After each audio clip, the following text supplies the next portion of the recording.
Video recording started.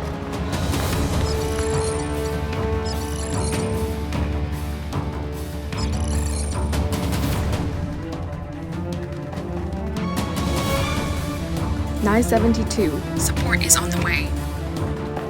Stop! Stay on the ground! Command center, I got the suspect.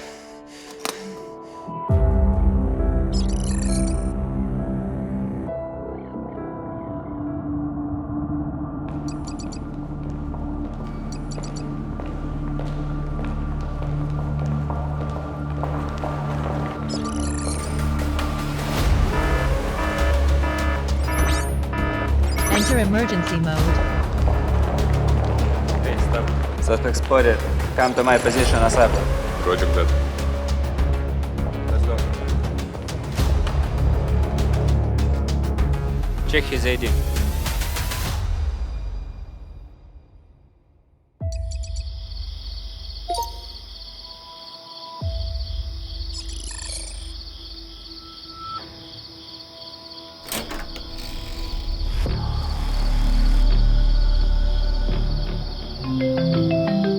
Hello? Command center, we got a problem. Try to restart the high voltage indicator. Reset the fuse date above. Okay. Oh, it's a fuse, I see you, thank you.